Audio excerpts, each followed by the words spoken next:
Chapter 24. The Forgotten Army. The grand armies divided troops spread out across the fairy tale world to attack the kingdoms they had been assigned. Hundreds of army troops and trolls crossed into the charming kingdom, preparing to take the capital by storm. Xanthio's honor hovered in the air, high above the spires of the charming palace clock tower, and saw the soldiers marching in the distance. The moment they had feared the most had come. The charming kingdom was facing its first attack, and its defenses were outnumbered. Xanthios pointed his finger into the air with a fiery flare shot from it. It signaled Sir Lambton and his men below, and they quickly assembled on the front lawns of the charming kingdom. "How many are there, Sir Lambton?" asked Xanthios as he descended to the lawns. "They outnumbered us by a few hundred trolls," the fairy said.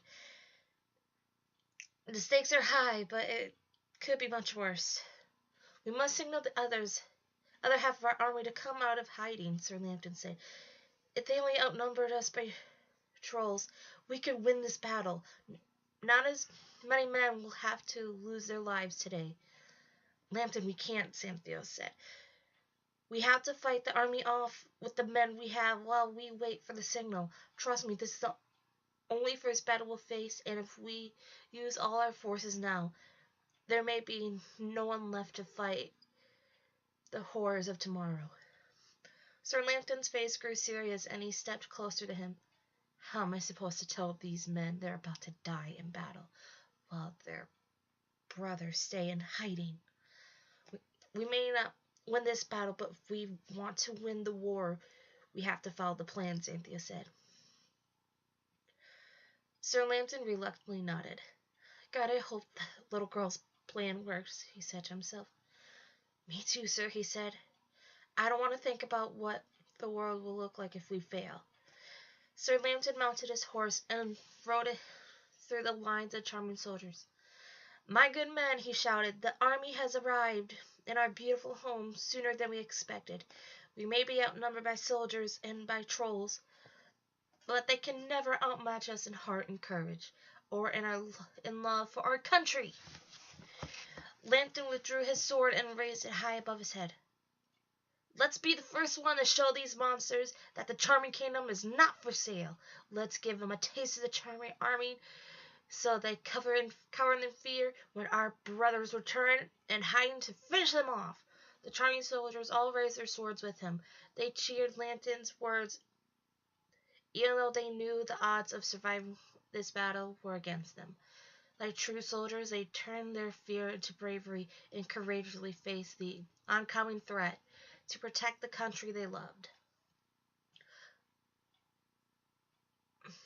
"But we're not outnumbered," a voice called from behind the soldiers. Lambton and his soldiers turned toward the voice, and they saw it wasn't alone. Slowly emerging from behind the charming palace and from the streets surrounding the capital were hundreds and hundreds of civilians. The men and women carried pots and pans, pitchforks and hoes, rolling pins and knives, scissors and shears, mops and buckets.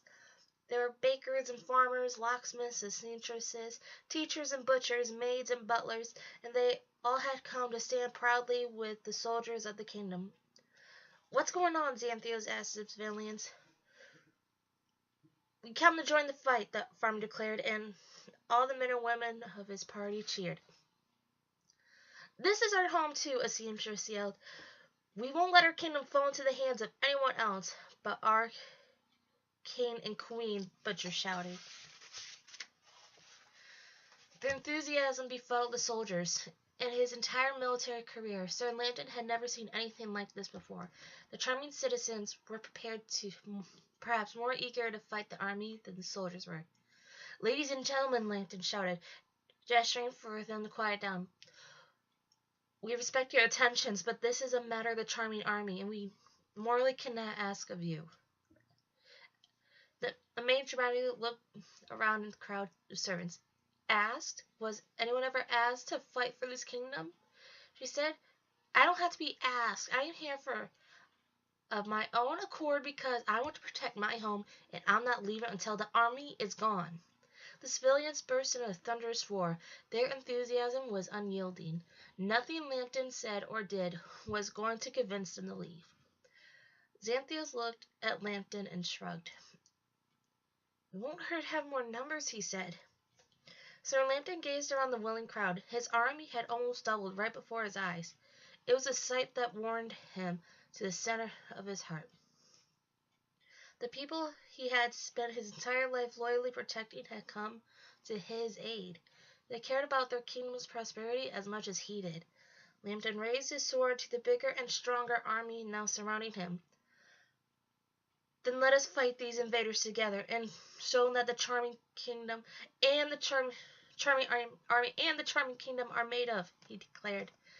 The soldiers of the charming army raised their swords, their brooms, their rakes, their hammers, their rolling pins, their knitting needles, and whatever objects they had brought with them for battle. They cheered so loudly together, the sound was heard miles away, and the soldiers and trolls of the approaching army quivered in their boots. Alright, that is the end of chapter 24. Thank you so much for listening. Don't forget to subscribe if you want to hear more from the latest stories of Grimm and more books to come, and hopefully some other videos in the near future. Also, if you have any good recommendations for me to read later on or other types of videos, don't forget to comment those below. And overall, I hope you enjoyed the reading, and I hope you have a wonderful day.